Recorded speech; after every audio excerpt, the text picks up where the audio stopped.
Hello students, myself doctor Ashish Shrivastava. And आज का जो ये लेक्चर मैंने आपके लिए तैयार किया है, ये डाउट सेशन 1 के नाम से मैं आपको पढ़ाऊंगा। और डाउट सेशन 1 में ऐसे कुछ क्वेश्चंस का कलेक्शन मैंने ले रखा है जो ह्यूमन रिप्रोडक्शन चैप्टर से कुछ बहुत इंपॉर्टेंट क्वेश्चंस हैं। ज़्यादातर ऐसे क्वेश्चंस नीट एग्जामिनेशंस में देखे गए, आने के चांस हमेशा रहते हैं। तो आज के इस लेक्चर का नाम मैं रख देता हूँ डाउट सेशन 1 ह्यूमन रिप्रोडक्शन, ठीक है ना। तो ह्यूमन रिप्रोडक्शन के डाउट सेशन 1 में मैं आपसे कुछ क्वेश्चंस डिस्कस करूँगा। पहले मैं आपको कुछ क्वेश्चंस दिखाऊंगा, उन क्वेश्चंस का आपको एक राइट आंसर चूज करना है और उसके बाद मैं आपको राइट आंसर बताऊंगा भी और साथ में उसके सॉल्यूशंस को भी आपसे डिस्कस करूंगा। यानी कि आपके जो सभी कंसेप्ट्स हैं वो एकदम क्रिस्टल क्लियर होने चाहिए। आप जो भी एक क्वेश्चन देखेंगे उसके अंदर जो भी डिफरेंट कह सकते हैं डिस्क्रिप्शन हो सकता है उस क्वेश्चन को समझने के लिए, उसके राइट आंसर को समझने के लिए, वो मैं आपको इस डाउट सेशन में प्रोवाइड करूंगा, ठीक है। तो doubt session 1 human reproduction, that is very important for neat and also board examination. उससे पहले आप मेरे चैनल को सब्सक्राइब कीजिए ताकि आगे और भी नए वीडियोस जो मैं बनाता हूं वो आप तक पहुंच सकें। तो ये स्टार्ट करता हूं मैं आज का लेक्चर डाउट सेशन 1 के नाम से। और ह्यूमन रिप्रोडक्शन के कुछ बहुत ही गोल्डन क्वेश्चंस का कलेक्शन मैंने यहां पर कर रखा है जो मैं आपसे डिस्कस करूंगा। देखिए पहला क्वेश्चन, तो क्वेश्चन नंबर 1 में हम देख रहे हैं कि हमसे पूछा जा रहा है layers of ovum from outside to inside are. यानी कि इस क्वेश्चन में आपको क्या बताना है। जब भी आप नीट में किसी भी क्वेश्चन को देखते हैं आप क्वेश्चन को 1 से 2 बार जरूर पढ़िए। जैसे कि इस क्वेश्चन में आपसे पूछा गया है लेयर्स ऑफ ओवम। ओवम के चारों तरफ जो लेयर्स प्रेजेंट होती हैं, सेल्यूलर या नॉन सेल्यूलर लेयर्स, कोई मैटर नहीं करता है। वो यहां पर क्वेश्चन में आपसे केवल लेयर्स की बात कर रहे हैं। क्वेश्चन में ये नहीं पूछा जा रहा कि इनमें से कौन सी सेल्यूलर लेयर जो है वो ओवम के सराउंड प्रेजेंट होती है। केवल पूछा जा रहा है layers of ovum from outside, यानी आपको बाहर से अंदर की ओर जो लेयर्स प्रेजेंट होती हैं उनके नाम का एक सही सीक्वेंस तैयार करना है और आपको राइट ऑप्शन जो है वो उसको चूज करना है। तो क्वेश्चन समझ में आ गया होगा आप सभी को। Layers of ovum from outside to inside are, यानी कि ओवम के चारों तरफ बाहर से अंदर की ओर जो लेयर्स प्रेजेंट होती हैं उनके नामों का सही क्रम आपको यहां पर पहचानना है। अब जब भी ऐसा कोई क्वेश्चन हमारे सामने आता है तो बच्चों हमें सबसे पहले तो ये पता होना चाहिए कि ओवम के चारों तरफ कितनी लेयर्स प्रेजेंट होती हैं। तो हम अच्छे से जानते हैं कि हमने स्ट्रक्चर ऑफ ओवम देखा है, हमने oogenesis की प्रोसेस को पढ़ा है और oogenesis की प्रोसेस में जब हम स्टडी करते हैं फॉलिकुलर मैचुरेशन की, तो उस समय आपको पता होगा कि जब एक टर्सरी मैच्योर टर्सरी फॉलिकल से ग्राफियन फॉलिकल का फॉर्मेशन होता है, क्योंकि ग्राफियन फॉलिकल जो है that is the fully mature follicle. तो ग्राफियन फॉलिकल्स में आप देखते हैं कि जो ओवम प्रेजेंट होता है, ग्राफियन फॉलिकल में ओवम जो प्रेजेंट होता है वो मेनली 3 लेयर्स से सराउंडेड होता है। यानी उसके पास कितनी लेयर्स होती हैं? 3 लेयर्स। तो ये हम जानते हैं। तो सबसे पहले तो आप कभी भी ग्राफियन फॉलिकल्स में थीका इंटरना थीका एक्सटर्ना को लेयर्स काउंट मत कीजिए, क्योंकि ये फॉलिकल की लेयर्स हैं। यहां पर क्वेश्चन में आपसे किसकी लेयर्स की बात की जा रही है? ओवम के सराउंडिंग प्रेजेंट लेयर्स की बात की जा रही है। तो यहां पर कोई मैटर नहीं है कि आप थीका इंटरना को थीका एक्सटर्ना को लेयर्स में काउंट करें, वो किसी भी प्रकार की कोई लेयर्स नहीं है। ना ही आप ग्रानुलोसा सेल्स की लेयर को ओवम की लेयर मानेंगे, क्योंकि वो फॉलिकल की लेयर है, ठीक है ना। तो अल्टीमेटली हम अच्छे से जानते हैं कि ओवम के सराउंडिंग 3 डिफरेंट लेयर्स प्रेजेंट होती हैं। अगर मैं चलिए ओवम के एक स्ट्रक्चर को यहां पर दिखाता हूं। आप कंसीडर करिए कि ये पर्टिकुलर स्ट्रक्चर जो है वो ओवम है, ठीक है। और ये किसके अंदर है अभी इस समय? तो ये ग्राफियन फॉलिकल के अंदर है। ग्राफियन फॉलिकल के अंदर जो ओवम होता है उसको हम डेवलपिंग ओवम कह सकते हैं, that is the secondary oocyte। और हम अच्छे से जानते हैं कि किसी भी ओवम के सराउंडिंग जो बाउंड्री होती है वो बाउंड्री उसकी अपनी क्या होती है? Plasma membrane. तो सबसे पहले तो ओवम के सराउंडिंग एक बाउंड्री प्रेजेंट होगी, सेलुलर बाउंड्री, सेल बाउंड्री जिसको हम बोलते हैं। वो सेल की बाउंड्री को हम क्या कह सकते हैं? Plasma membrane. तो सबसे पहले मैंने इसको नाम दे दिया प्लाज्मा मेम्ब्रेन, ठीक है ना। अब यहां पर ध्यान रखिए कि प्लाज्मा मेम्ब्रेन के जस्ट बाहर जो पहली लेयर प्रेजेंट होती है, plasma membrane is the part of ovum. तो यहां पर ऐसा नहीं कहूंगा मैं कि प्लाज्मा मेम्ब्रेन एक ओवम के सराउंडिंग लेयर है, क्योंकि ओवम की अपनी लेयर को, आउटर मोस्ट कवरिंग को या एनवेलप को आप क्या बोल रहे हैं? Plasma membrane. That is not layer of ovum. ये तो ओवम जो एक सेल है उसकी आउटर मोस्ट बाउंड्री है जो हर सेल के सराउंडिंग प्रेजेंट होती है, जिसको हम सेल मेम्ब्रेन कहते हैं। अब हम बात करते हैं कि प्लाज्मा मेम्ब्रेन के जस्ट बाहर एक बहुत ही थिन लेयर प्रेजेंट होती है इस तरीके से। प्लाज्मा मेम्ब्रेन के जस्ट बाहर जो एक थिन लेयर प्रेजेंट होती है वो एक्चुअली में लेयर ऑफ ओवम कही जा सकती है, और उसको मैं यहां पर नाम दे रहा हूं वाइटेलाइन मेम्ब्रेन या विटेलाइन मेम्ब्रेन। तो ये विटेलाइन मेम्ब्रेन है। ये एक मेम्ब्रेनस लेयर है जो कि ओवम की प्लाज्मा मेम्ब्रेन के जस्ट आउटर साइड प्रेजेंट होती है। उसके बाद आप देखते हैं कि ग्राफियन फॉलिकल के अंदर एक और लेयर होती है जो विटेलाइन मेम्ब्रेन के सराउंडेड बनती है, और ये केवल आपको ग्राफियन फॉलिकल में देखने को मिलेगी। चलिए उसको मैं यहां पर बना देता हूं इस तरीके से, हाइलाइटर ले लेते हैं हम और इसको ग्रीन कलर से मैं बना देता हूं। चलिए आप देखेंगे कि विटेलाइन मेम्ब्रेन के सराउंडिंग एक लेयर प्रेजेंट होती है जो कि एक नॉन सेलुलर लेयर है, ग्लाइकोप्रोटीन्स की बनी हुई एक लेयर होती है। और आपने पढ़ा भी है कि जब स्पर्म फर्टिलाइज करता है ओवम को तो एक्चुअली इस लेयर को डिसॉल्व करने के लिए स्पर्म के एक्रोसोम में कुछ इंपॉर्टेंट हाइड्रोलाइटिक एंजाइम पाए जाते हैं। इसको मैं जोना पेल्यूसिडा नाम दे देता हूं, that is the zona pellucida.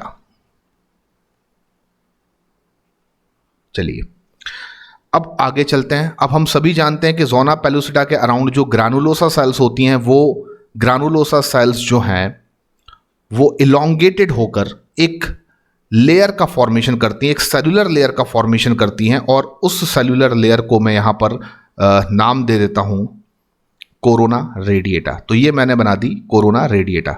पर याद रखिए कोरोना रेडिएटा ओवम के सराउंडेड जो लेयर है वो एक्चुअली में ग्रानुलोसा सेल्स के ही इलोंगेटेड होकर डिफरेंशिएट होने से फॉर्म होती है, यानी ग्रानुलोसा सेल्स इलोंगेटेड हो जाती हैं और एक सेलुलर लेयर का फॉर्मेशन करती हैं, और इस सेलुलर लेयर को मैं नाम दे रहा हूं कोरोना रेडिएटा।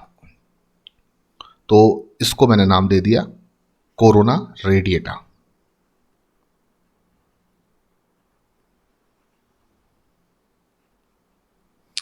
अब देखिए वैसे तो देखा जाए तो ओवम जो है वो एक सेल है, ओवम एक हैप्लॉइड सेल है, हम सभी जानते हैं, फीमेल गैमीट को हम ओवम कहते हैं। लेकिन यहां पर जिसकी बात हो रही है ओवम, वो हम बात कर रहे हैं सेकेंडरी oocyte की जो ग्राफियन फॉलिकल के अंदर है। और आप देखेंगे कि जब सेकेंडरी oocyte जो है जो ग्राफियन फॉलिकल के अंदर है, या वो सेकेंडरी oocyte जो रिलीज होता है from the Graafian follicle during the ovulation, उसके सराउंडेड आपको 3 लेयर्स देखने को मिलेंगी। ग्राफियन फॉलिकल के अंदर भी आप 3 लेयर देखेंगे, जब वो रिलीज होगा तब भी उसके सराउंडिंग आप कितनी लेयर्स देख सकते हैं? 3। इसमें से प्लाज्मा मेम्ब्रेन को मैं लेयर ऑफ ओवम नहीं कहूंगा क्योंकि वो ओवम का अपना स्ट्रक्चरल कॉम्पोनेंट है। एक ओवम के अंदर जो साइटोप्लाज्म है that surrounded by plasma membrane, तो that is not layer of ovum, that is the structural component of ovum. ये तो खुद ओवम का स्ट्रक्चरल कॉम्पोनेंट है जिसको मैं प्लाज्मा मेम्ब्रेन कह रहा हूं। तो प्लाज्मा मेम्ब्रेन के जस्ट बाहर जो एक मेम्ब्रेनस लेयर प्रेजेंट होती है that is the vitelline membrane. एक लेयर हो गई विटेलाइन मेम्ब्रेन इनर मोस्ट।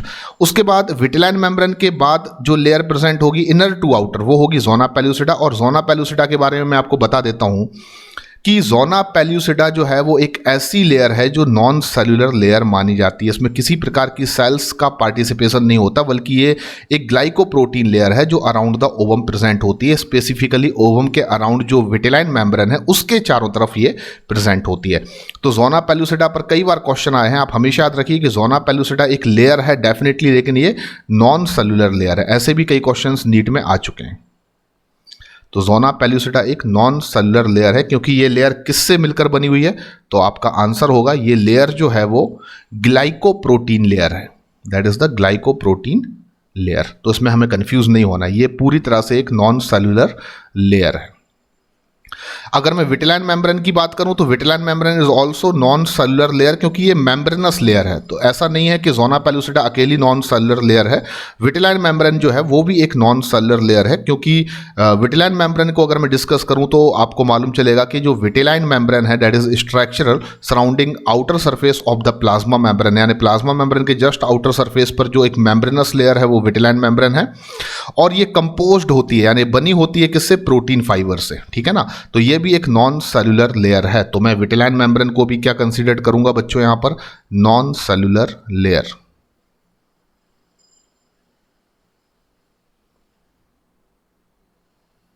और जोना पेलुसिडा को भी क्या कंसीडर करूंगा, नॉन सेल्यूलर लेयर। ठीक है। एंड फाइनली जो कोरोना रेडिएटा है, आप देख रहे हैं सबसे आउटर मोस्ट एक ग्रीन कलर की जो लेयर दिख रही है, that is the corona radiata, that is third layer of the ovum. और ये क्योंकि ग्रानुलोसा सेल्स के इलोंगेटेड होने से फॉर्म होती है, इसलिए इसको मैं कहूंगा कि ये सेल्यूलर लेयर है। तो ये कैसी लेयर है, सेल्यूलर लेयर है। इसको मैं डेफिनेटली सेल्यूलर लेयर मानूंगा क्योंकि ग्रानुलोसा सेल्स के ही इलोंगेटेड होने से इस लेयर का फॉर्मेशन होता है। चलिए अब हम क्वेश्चन के आंसर की ओर बढ़ते हैं। ऑप्शन ए जो हमें इंडिकेट कर रहा है, अगर आप ध्यान से देखेंगे तो ऑप्शन ए में बोला जा रहा है कि कोरोना रेडिएटा, यानी बाहर से अंदर की ओर सबसे पहले आएगी कोरोना रेडिएटा, फिर आएगी जोना पेलुसिडा, फिर आएगी विटिलाइन मेम्ब्रेन। ठीक है ना। इस ऑप्शन को हम रिजर्व करके रख देते हैं। बाकी ऑप्शंस को हम बात करें तो zona pellucida, corona radiata, vitelline membrane. तो आप सीधा सीधा इस स्ट्रक्चर को देखें, आप बाहर से अंदर की ओर जाएंगे तो सबसे पहले जो लेयर आपको मिलेगी बाहर से अंदर की ओर जाने पर, पहली लेयर क्या होगी, कोरोना रेडिएटा। तो इन ऑप्शंस में देखिए ऑप्शन ए में पहली लेयर क्या है, कोरोना रेडिएटा। उसके बाद बाकी ऑप्शंस यहीं पर कैंसिल हो जाते हैं क्योंकि पहली लेयर कोरोना रेडिएटा होगी और किसी भी ऑप्शन में पहली लेयर को कोरोना रेडिएटा नहीं दिया गया है। तो एक प्रकार से आप यहीं पर इंश्योर हो सकते हैं कि अगर इन चारों ऑप्शंस में से कोई ऑप्शन करेक्ट हो सकता है तो वो ऑप्शन ए है। लेकिन लॉजिकली अगर हम बात करें तो हम सेकेंड लेयर को भी देख लेते हैं और वो है जोना पेलुसिडा। तो ऑप्शन ए में आप देख सकते हैं सेकेंड लेयर जो नाम दी गई है आउटर टू इनर, वो क्या है, zona pellucida. And the innermost layer, सबसे अंदर की लेयर जो है वो विटिलाइन मेम्ब्रेन है जो कि नॉन सेलुलर लेयर है लाइक जोना पेलुसिडा। तो यहां पर थर्ड नंबर पर दिया गया है विटिलाइन मेम्ब्रेन। तो अब मुझे नहीं लगता कि हमें इस क्वेश्चन में कोई कंफ्यूजन होना चाहिए क्योंकि इस क्वेश्चन का राइट आंसर हमें समझ में आ गया, वो होगा ऑप्शन ए। यानी कि आउटर से इनर की ओर अगर हम जाते हैं तो पहली जो ओवम के सराउंडिंग लेयर हमें मिलेगी वो है corona radiata, then zona pellucida और आखिरी में vitelline membrane. Out of these three membrane आपको याद रखना है जोना पेलुसिडा जो है वो नॉन सेलुलर है क्योंकि वो ग्लाइकोप्रोटीन से बनी हुई है, और विटिलाइन मेम्ब्रेन भी एक नॉन सेलुलर लेयर है क्योंकि ये प्रोटीन फाइबर से मिलकर बनी हुई है। तो आई होप कि आपको इस क्वेश्चन का अब पूरी तरीके से लॉजिक समझ में आ चुका होगा और ऐसे क्वेश्चन नीट एग्जामिनेशन में आ चुके हैं। ठीक है ना। आगे बढ़ते हैं। अगला क्वेश्चन हम देखते हैं। हमारा जो नेक्स्ट क्वेश्चन है वो है what are the diploid stage या स्टेजेस इन स्पर्मेटोजेनेसिस। आपसे क्वेश्चन में क्या पूछा जा रहा है, सबसे पहले आप क्वेश्चन को ध्यान से पढ़िए। What are the diploid stages. Diploid का मतलब क्या होता है बच्चों, 2n। 2n मतलब ऐसी सेल्स जिनमें क्रोमोसोम्स पेयर में होते हैं, और ह्यूमन में अगर कोई सेल डिप्लॉयड है तो उसमें नंबर ऑफ क्रोमोसोम कितने होंगे, 46। तो क्वेश्चन पूछा जा रहा है कि इनमें से स्पर्मेटोजेनेसिस की प्रोसेस में कौन सी ऐसी सेल्स का पेयर है, यहां पर दो सेल्स दी गई हैं, तो कौन सा ऐसा पेयर ऑफ सेल्स है जिसमें डिप्लॉयड स्टेज होती है। डिप्लॉयड स्टेज मींस क्रोमोसोम्स जो हैं वो पेयर में होते हैं यानी कि 2n, और नंबर ऑफ क्रोमोसोम की बात करूं तो 46। कितना क्रोमोसोम, 46, क्योंकि ये बात ह्यूमन के लिए हो रही है। तो यहां पर हम बात करते हैं कि 4 ऑप्शंस हमारे पास हैं। सबसे पहले तो हम बात कर लेते हैं स्पर्मेटोजेनेसिस की प्रोसेस में जितनी भी सेल्स के हमें नाम याद होते हैं, जितनी भी सेल्स हमें दिखाई देती हैं, उन सब की स्टेजेस देख लेते हैं, कौन सी सेल किससे बनती है। स्पर्मेटोजेनेसिस की प्रोसेस में हम लोग हमेशा जानते हैं क्या होता है, एक सेल होती है जिसको हम बोलते हैं स्पर्मेटोगोनिया, और स्पर्मेटोगोनिया जो सेल है वो डिप्लॉयड होती है। इसमें क्रोमोसोम जो है वो 46 होते हैं। ठीक है ना। तो ये डिप्लॉयड सेल है, इसमें हमें कोई डाउट नहीं है। अब स्पर्मेटोगोनिया जो सेल्स होती हैं वो क्या करती हैं, तो वो inner wall of the seminiferous tubules में प्रेजेंट होती हैं और वो न्यूट्रिशन को एक्यूमुलेट करके अपनी साइज को इनलार्ज कर देती हैं। यानी कि पहले तो ये माइटोटिकली डिवाइड होती हैं और अपने नंबर को इंक्रीज कर सकती हैं। देन वो ऐसी स्पर्मेटोगोनिया सेल जो अपने अंदर न्यूट्रिएंट को एक्यूमुलेट करती हैं, साइज में इनलार्ज हो जाती हैं, उनको हम जनरली नाम दे देते हैं primary spermatocyte. Primary spermatocyte.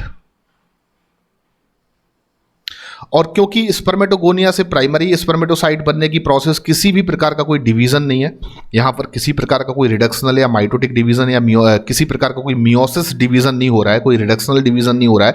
That's why कि प्राइमरी स्पर्मेटोसाइट्स भी स्पर्मेटोगोनिया की तरह 2n होंगी यानी कि डिप्लॉयड होंगी। इनमें भी क्रोमोसोम कितने होंगे, 46, और इनको भी हम क्या लिख सकते हैं, 2n या डिप्लॉयड।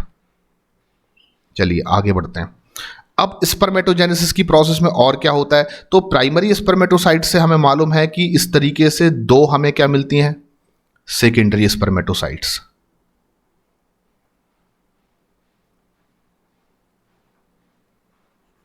तो एक प्राइमरी स्पर्मेटोसाइट से हमें दो मिल जाती हैं सेकेंडरी स्पर्मेटोसाइट्स।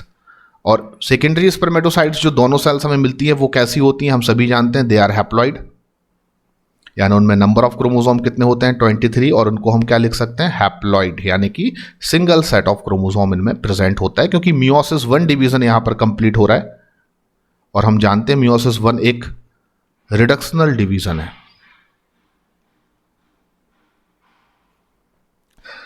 अब हम आगे देखें अगर स्पर्मेटोजेनेसिस की प्रोसेस को, तो हम जानते हैं कि जो दो सेकेंडरी स्पर्मेटोसाइट्स बनी है वो अगेन मियोसिस 2 को कंप्लीट करती हैं, और मियोसिस 2 को कंप्लीट करने के बाद इस तरीके से चार जो हैं वो इक्वल हैप्लॉइड स्पर्मेटिड सेल का फॉर्मेशन होता है।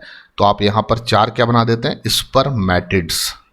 और चारों स्पर्मेटिड्स जो सेल्स हैं वो कैसी हैं, हैप्लॉइड हैं, ये भी सभी हैप्लॉइड्स हैं, क्योंकि मियोसिस 2 जो है उसमें आप देखते हैं क्रोमोसोम के नंबर रिड्यूस नहीं होंगे, लेकिन each chromosome has single chromatids. ये कंसेप्ट आप मेरे प्रीवियस लेक्चर में देख सकते हैं। तो यहां पर मैं बोल सकता हूं स्पर्मेटिड भी कैसी होंगी, हैप्लॉइड होंगी, और नंबर ऑफ क्रोमोसोम 23 होंगे, और इनको हम हैप्लॉइड लिख देते हैं। अब हम क्वेश्चंस की ओर आते हैं, ठीक है ना। हमें क्वेश्चन को रटना नहीं है, समझना नहीं है, हमें उसके लॉजिक को समझना है। ऐसा नहीं कि क्वेश्चन में कुछ भी दिया है तो आप उसको अपने मन से समझ लेते हैं। आपको क्वेश्चन के लॉजिक को समझना, आपको अगर इस क्वेश्चन को सॉल्व करना है तो ऑब्वियसली आपको पूरी तरीके से स्पर्मेटोजेनेसिस की प्रोसेस का नॉलेज होना बहुत ज़रूरी है। अब देखिए आप यहाँ पर की ऑप्शंस हम लोग चूज करते हैं, तो स्पर्मेटोगोनिया एंड स्पर्मेटिड्स, ठीक है ना। तो हम अच्छे से जानते हैं कि स्पर्मेटोगोनिया जो है वो ऐसी सेल्स हैं, यहां पर मैं स्पर्मेटोगोनिया को अगर लिखना चाहूं तो ये ऐसी सेल्स हैं जिनमें 2n होगी कंडीशन है डिप्लॉइड, पर स्पर्मेटिड कैसे होंगे, हैप्लॉइड, नीचे लिखा हुआ है। सेकंड ऑप्शन में बोल रहा है स्पर्मेटोगोनिया एंड प्राइमरी स्पर्मेटोसाइट्स। तो स्पर्मेटोगोनिया में आप देखें कितने क्रोमोसोम्स हैं, 46, यानी ये डिप्लॉइड कंडीशन है। और प्राइमरी स्पर्मेटोसाइट्स में आप देखें आपने यहाँ पर ये भी हैप्लॉइड डिप्लॉइड कंडीशन यानी 46 क्रोमोसोम, तो इनको भी मैं क्या लिख सकता हूँ 2n। चलिए ऑप्शन तो हमें समझ में आ ही गया है कि इसका राइट आंसर बी होगा, लेकिन फिर भी आगे देख लेते हैं, कोई और कन्फ्यूजन नहीं होना चाहिए। अब स्पर्मेटोगोनिया अगेन 2n है, लेकिन स्पर्म जो होते हैं वो स्पर्मेटिड के डिफरेंशिएशन से बनते हैं, they are also haploid. And primary spermatocyte 2n होते हैं, लेकिन सेकेंडरी स्पर्मेटोसाइट n होते हैं। देखिए आपने लिखा हुआ है सेकेंडरी स्पर्मेटोसाइट्स कैसे होते हैं, n। तो अब इस क्वेश्चन का अगर आपको राइट आंसर चूज करना है तो ऑब्वियसली आप बोलेंगे option B is the correct answer, क्योंकि स्पर्मेटोगोनिया स्पर्मेटोजेनेसिस में डिप्लॉइड सेल है, इनको मैच्योर जर्म सेल्स कहते हैं। They give rise the formation of mature haploid sperm. और प्राइमरी स्पर्मेटोसाइट्स क्या है, ये भी डिप्लॉइड सेल्स हैं, जो कि स्पर्मेटोगोनिया सेल्स में न्यूट्रिशन को एक्यूमुलेट करने के बाद साइज में लार्ज होने के बाद इनका फॉर्मेशन होता है। और यही एक्चुअली में वो सेल है प्राइमरी स्पर्मेटोसाइट्स जो मियोसिस में पार्टिसिपेट करती हैं मेल स्पर्मेटोजेनेसिस की प्रोसेस में। तो इस क्वेश्चन का आंसर जो होगा वो होगा answer B, option B, spermatogonia and primary spermatocytes. आगे बढ़ते हैं, तीसरा क्वेश्चन हम यहां पर देखेंगे, और इस क्वेश्चन को पहले हम बहुत केयरफुली पढ़ेंगे। क्वेश्चन में पूछा जा रहा है middle piece of mammalian sperm possesses. तो स्पर्म जो होता है उसके मिडिल पीस में आपको इनमें से कौन सा पर्टिकुलर ऑर्गेनेल्स देखने को मिलेगा। तो स्पर्म की मॉर्फोलॉजी को और स्पर्म की अंदर एनाटॉमी को हमने बहुत अच्छे से पढ़ा है।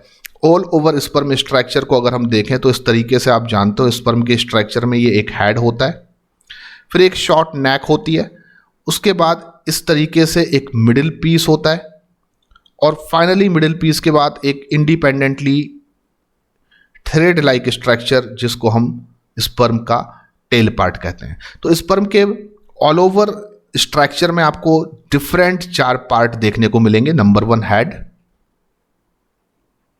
नंबर 2 एक छोटी सी शॉर्ट नेक, देन मिडिल पार्ट या इसको मिडिल पीस भी कह सकते हैं, और फाइनली एक इंडिपेंडेंट स्ट्रक्चर जिसको आप स्पर्म टेल कहते हैं, ठीक है ना।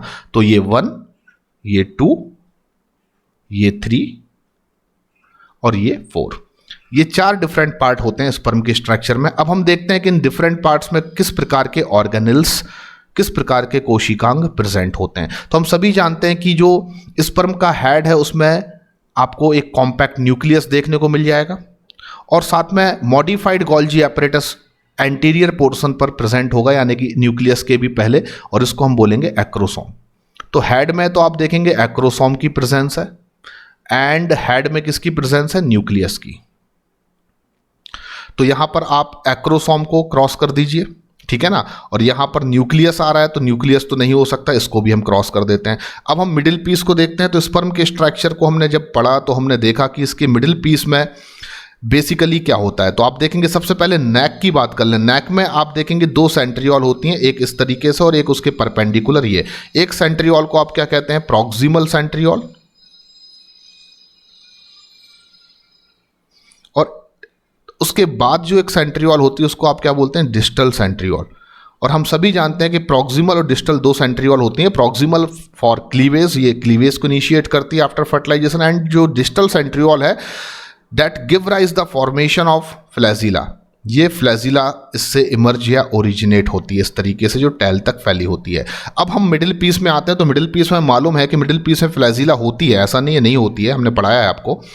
क्योंकि इमर्ज कहाँ से हो रही है flagella, from the distal centriole. तो मिडिल पीस में फ्लैजिला होती है और फ्लैजिला के दोनों तरफ इस तरीके से स्पाइरली माइटोकॉन्ड्रिया का जो है वो अरेंजमेंट होता है। तो अल्टीमेटली जो माइटोकॉन्ड्रिया है वो कहाँ पर प्रेजेंट होती हैं, मिडिल पीस में। तो यहां पर माइटोकॉन्ड्रिया जो है वो मिडिल पीस में प्रेजेंट होती है, लेकिन न्यूक्लियस जो है वो हेड में प्रेजेंट होता है। ऑब्वियसली ये पूरा ऑप्शन जो है वो एक साथ गलत है, यानी कि इसको मैं गलत कर देता हूं। एक्रोसोम जो है वो कहां पर प्रेजेंट है, हेड पार्ट में प्रेजेंट है, और हम मिडिल पीस क्वेश्चन में देख रहे हैं तो ये भी यहां पर गलत हो जाता है। सेंट्रियोल की बात करें तो वो नेक में प्रेजेंट होता है, इसलिए हम कह सकते हैं मिडिल पीस में सेंट्रियोल नहीं पाए जाते हैं। तो ऑब्वियसली मिडिल पीस में कौन सा ऑर्गेनल्स आपको देखने को मिल रहा है, माइटोकॉन्ड्रिया। अब इस पॉइंट ऑफ व्यू से माइटोकॉन्ड्रिया जो है वो क्या होगा, आपका राइट आंसर होगा। तो हमने बड़े ही सिंपल तरीके से अपना राइट आंसर सेलेक्ट कर लिया, वो क्या होगा, माइटोकॉन्ड्रिया। तो इस अप्रोच के साथ आपको हमेशा क्या करना है, नीट में क्वेश्चंस को सॉल्व करना है, ठीक है ना।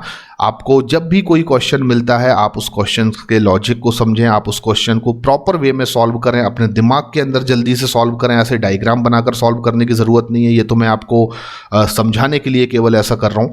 लेकिन आप अगर बायोलॉजी के क्वेश्चन 30-40 सेकेंड में सॉल्व कर सकते हैं और आप लॉजिक के साथ सॉल्व कर सकते हैं तो आप बिलीव करिए आप कभी भी धोखा नहीं खाएंगे। आप बायोलॉजी में बहुत आसानी से 360 में से 350 340 नंबर बहुत आसानी से ला सकते हैं। बस आपके क्वेश्चंस को सॉल्व करने की जो अप्रोच है वो एक प्रॉपर अप्रोच होना चाहिए। अगले क्वेश्चन को हम बात करते हैं, a change in ovum after penetration of sperm is. चलिए, तो यहां इस क्वेश्चन में क्या पूछा जा रहा है, a change in ovum after penetration of sperm. जब किसी भी ओवम में स्पर्म पेनिट्रेट होता है, यानी कि ड्यूरिंग द फर्टिलाइजेशन, आप देखेंगे जब ओवम में स्पर्म पेनिट्रेट होता है तो क्या चेंजेस ओवम में देखने को मिलते हैं। तो देखिए, हम अगर इस इवेंट को थोड़ा सा डिस्कस करें तो आप इस तरीके से समझ सकते हैं कि ड्यूरिंग द फर्टिलाइजेशन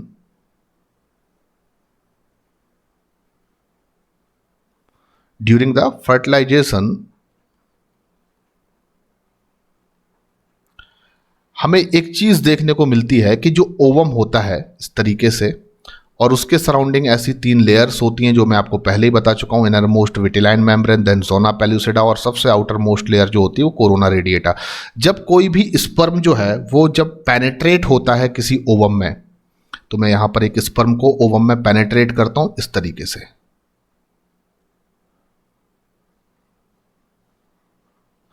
तो आप हमेशा देखेंगे जब स्पर्म पेनिट्रेट होता है किसी ओवम में तो ये वो ड्यूरेशन होता है जब ओवम के अंदर आप देखेंगे कि जो एक हैप्लॉइड न्यूक्लियस होता है, यानी कि ओवम जो इस समय जिस स्टेज में होता है उसको हम क्या कह सकते हैं, सेकेंडरी oocyte। पढ़ा हुआ है हमने, जो रिलीज होता है ovum from the Graafian follicle that is the secondary oocyte। लेकिन ड्यूरिंग द फर्टिलाइजेशन जो सेकेंडरी oocyte है उसमें कंप्लीट होता है मियोसिस 2 डिवीजन। इनिशिएट नहीं होता है, कंप्लीट होता है, क्योंकि जब सेकेंडरी oocyte रिलीज होता है फ्रॉम द ग्राफियन फॉलिकल्स तो वो ऑलरेडी उसमें मियोसिस 2 स्टार्ट हो चुका होता है और मेटाफेज स्टेज में क्या होता है, अरेस्टेड होता है। यानी कि जो रिलीज्ड ओवम होता है अगर मैं उसको बोल रहा हूं कि वो सेकेंडरी oocyte है, डेवलपिंग ओवम है, तो वो किस स्टेज में है? तो मैं कहूंगा उसमें अरेस्टेड चल रहा है डिवीजन, डिवीजन अरेस्ट है एट मेटाफेज 2। तो ऑब्वियसली मियोसिस 2 स्टार्ट तो नहीं होगा फर्टिलाइजेशन के दौरान। जो सेकेंडरी oocyte है उसमें मियोसिस 2 स्टार्ट नहीं होगा, बल्कि उसमें मियोसिस 2 स्टार्ट हो चुका था तब जब ओव्यूलेशन हुआ था, उससे पहले। बस उसमें अब जो मियोसिस 2 अरेस्ट चल रहा है मेटाफेज 2 में, अब वो प्रोसेस जो है वो कंप्लीट होगी, कंटिन्यू होगी। यानी कि अल्टीमेटली आप देखेंगे कि जब सेकेंडरी oocyte में मियोसिस 2 कंप्लीट होगा तो एक छोटा सा टाइनी स्ट्रक्चर बनेगा जिसको हम सेकेंड पोलर बॉडी कहेंगे।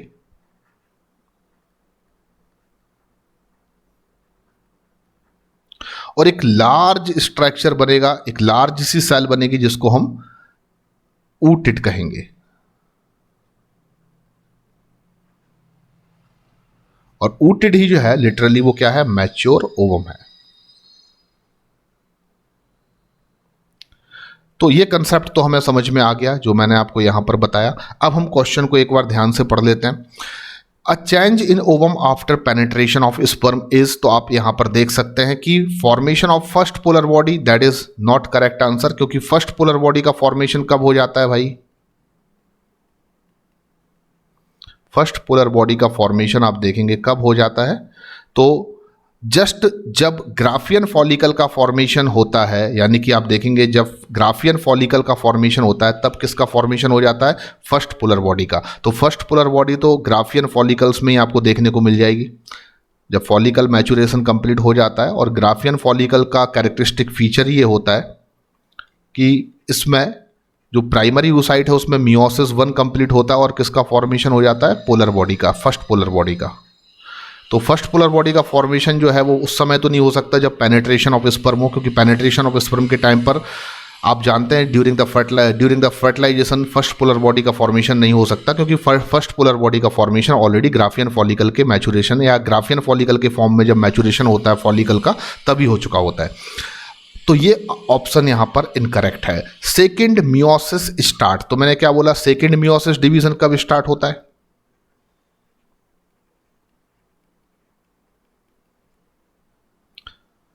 तो सेकेंड मियोसिस डिवीजन जो है वो स्टार्ट हो चुका होता है कब? ओव्यूलेशन के जस्ट पहले, यानी कि ग्राफियन फॉलिकल में जो सेकेंडरी oocyte है उस सेकेंडरी oocyte में सेकेंड मियोसिस डिवीजन जो है वो ओव्यूलेशन से जस्ट पहले हो चुका होता है, यानी कि ओव्यूलेशन के टाइम पर बोलते हैं या बिफोर द ओव्यूलेशन, ठीक है ना? मैं लिख देता हूं बिफोर ओव्यूलेशन। तो जैसे ही आप देखेंगे ग्राफियन फॉलिकल में प्राइमरी oocyte अपना मियोसिस 1 कंप्लीट करता है तो एक फर्स्ट पोलर बॉडी बनती है और एक सेकेंडरी oocyte बनता है। देन सेकेंडरी oocyte कंटिन्यू करता है और सेकेंड मियोसिस में पार्टिसिपेट कर देता है। लेकिन मैंने क्या बोला कि उसमें मेटाफेज स्टेज में क्या हो जाता है? अरेस्ट हो जाता है। मेटाफेज 2 में जो है वो डिवीजन क्या हो जाता है? अरेस्ट हो जाता है। अब हम बात करें कि ये ऑप्शन भी यहां पर इनकरेक्ट होगा, क्योंकि सेकंड मियोसिस डिवीजन स्टार्ट हो जाता है बिफोर द ओव्यूलेशन, यानी ग्राफियन फॉलिकल में ही सेकेंडरी oocyte में सेकंड मियोसिस डिवीजन जो है वो स्टार्ट हो जाता है, that arrest at metaphase 2 of meiosis 2।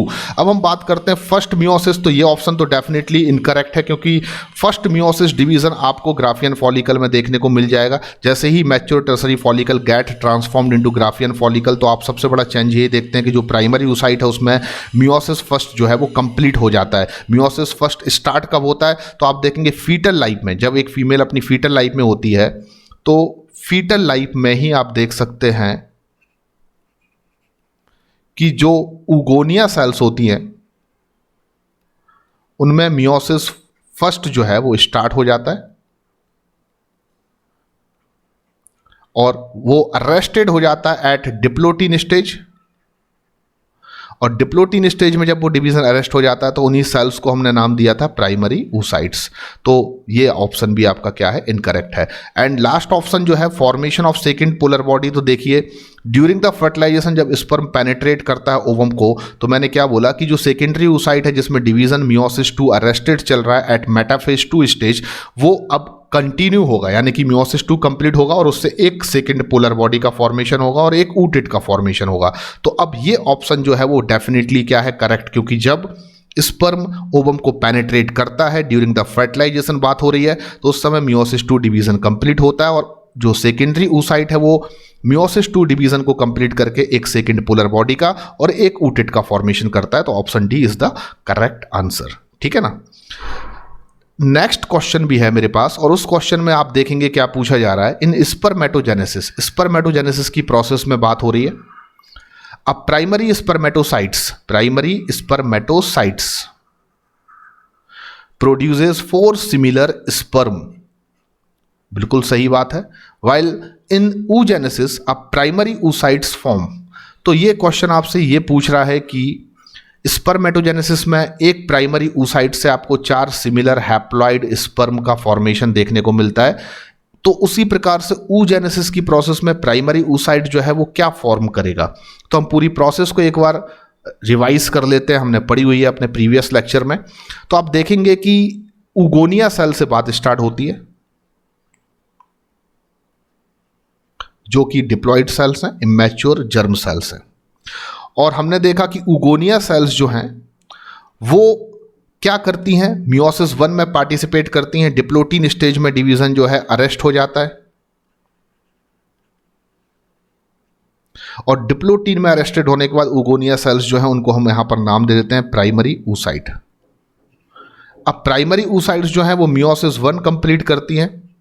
Graafian follicle का जब फॉर्मेशन होता है उसमें प्राइमरी oocyte में मियोसिस 1 कंप्लीट होता है। एक स्मॉल फर्स्ट पोलर बॉडी का फॉर्मेशन होता है और एक लार्ज सेकेंडरी oocyte का फॉर्मेशन होता है। ओके, देन हम देखते हैं कि सेकेंडरी oocyte में मियोसिस 2 स्टार्ट हो जाता है और वो अरेस्टेड हो जाता है मेटाफेज 2 में जस्ट बिफोर द ओव्यूलेशन, यानी इन ग्राफियन फॉलिकल्स सेकेंडरी oocyte बन जाता है प्राइमरी मियोसिस 1 कंप्लीट होने के बाद और सेकेंडरी oocyte में मियोसिस 2 भी स्टार्ट हो जाता है और डिवीजन जो है वो मेटाफेज 2 में क्या हो जाता है, अरेस्टेड हो जाता है। उसके बाद क्या होता है, हम देखते हैं कि ओव्यूलेशन के समय पर सेकेंडरी oocyte जो है वो रिलीज होता है फ्रॉम द ओवरी और पहुंचता है फैलोपियन ट्यूब में। फैलोपियन ट्यूब में ड्यूरिंग द फर्टिलाइजेशन क्या होता है, तो हम जानते हैं कि सेकेंडरी oocyte में जो मेटाफेज 2 में डिवीजन अरेस्ट है वो कंटिन्यू होता है, यानी सेकेंड मियोसिस कंप्लीट होता है और सेकेंड मियोसिस कंप्लीट होने के बाद सेकेंडरी oocyte जो है वो मियोसिस 2 से एक अगेन सेकेंड पोलर बॉडी का फॉर्मेशन करती है। एक टाइनी सेल का फॉर्मेशन होता है जिसको सेकेंड पोलर बॉडी कहते हैं एंड एक लार्ज oocyte का फॉर्मेशन होता है यानी मैच्योर ओवम का। तो अब आप खुद ही देख लीजिए इस क्वेश्चन का राइट आंसर क्या होना चाहिए। तो एक प्राइमरी oocyte से फाइनली एक oocyte या मैच्योर ओवम का फॉर्मेशन होता है, ना कि 4 oocyte या मैच्योर ओवम का। तो ऑप्शंस को हम लोग रीड करते हैं अब अच्छे से। 4 सिमिलर ओवा, दैट इज डेफिनेटली इनकरेक्ट क्योंकि 4 ओवा का फॉर्मेशन एक प्राइमरी oocyte से नहीं होता। उसके बाद 3 लार्ज ओवा एंड 1 पोलर बॉडी, तो ये भी इनकरेक्ट है क्योंकि एक ही ओवा का फॉर्मेशन होता है। हाँ, पोलर बॉडीज जो है वो जनरली ह्यूमंस में 2 बन सकती हैं और अदर मैमल्स में 3 बन सकती हैं। ये मैंने आपको पहले बताया क्योंकि फर्स्ट पोलर बॉडी जो है वो ह्यूमन में डज नॉट पार्टिसिपेट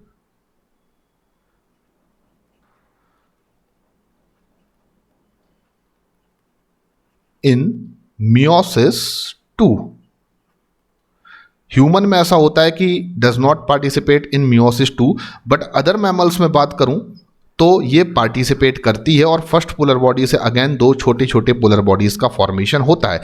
तो सेकंड ऑप्शन तो डेफिनेटली इनकरेक्ट है क्योंकि 3 लार्ज ओवा ऐसा नहीं होता है, एक ही लार्ज ओवा का फॉर्मेशन होता है और 1 पोलर बॉडी तो ऐसा भी नहीं होता। पोलर बॉडी 2 से 3 बन सकती हैं, 2 ह्यूमन में, अदर मैमल्स में 3। तीसरा ऑप्शन कहता है 2 लार्ज ओवा एंड 2 पोलर बॉडीज, तो ये भी ऑप्शन इनकरेक्ट है क्योंकि एक ही लार्ज ओवा का फॉर्मेशन होगा। हाँ, 2 से 3 पोलर बॉडी बन सकती हैं। तो ऑप्शन डी एग्जैक्टली मुझे लग रहा है करेक्ट होना चाहिए क्योंकि इसमें लिखा है 1 लार्ज ओवा, तो बिल्कुल सही है, एक ही लार्ज ओवा का फॉर्मेशन हो रहा है, आप यहां पर देख सकते हैं। And 2 to 3 polar bodies, and 2 to 3 polar bodies का कंसेप्ट क्या है मैं यहां पर डिस्क्राइब कर देता हूं। 2 in human, that is also mammal, and 3 human को छोड़ के अदर मैमल्स में, यानी कि मोस्ट ऑफ द मैमल्स।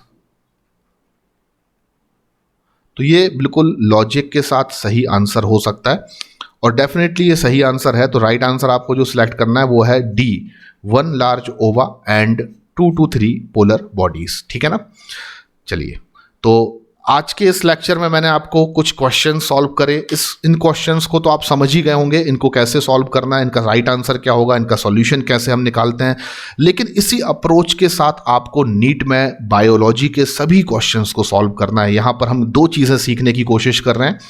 पहली चीज़ तो ये कि कुछ नए क्वेश्चंस हमें मिलें जिनके सॉल्यूशंस हम देखें और उनके कंसेप्ट्स को समझें, उनके पीछे जो डाउट्स हैं वो हमारे सॉल्व हों। और सेकंड जो बेनिफिट है ऐसे सेशंस का, ऐसे लेक्चर्स का, वो ये कि आप नीट में एक ऐसी एबिलिटी को अपने अंदर कह सकते हैं डेवलप कर सकें कि हमें कैसे किसी भी क्वेश्चंस के राइट आंसर तक पहुंचना है।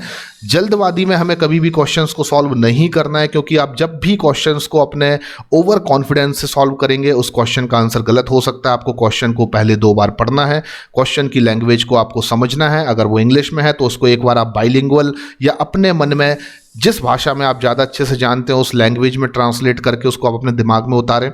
देन आफ्टर आपको ऑप्शंस को पढ़ना है। ऑप्शंस को सही तरीके से पढ़ने के बाद आपको लॉजिक्स लगाने हैं उस क्वेश्चन के पीछे। जो भी आपने थ्योरेटिकल नॉलेज लिया है उसको सोचना है। आपको सही थ्योरेटिकल नॉलेज से सोचने के बाद जो एक अप्रोच आपके अंदर डेवलप होगी, उसको डेवलप करने के बाद आपको ऑप्शंस को अगेन पढ़ना है और राइट ऑप्शन का जो है वो सिलेक्शन करना है। तो आई होप कि इस लेक्चर से आपको काफ़ी हेल्प मिली होगी।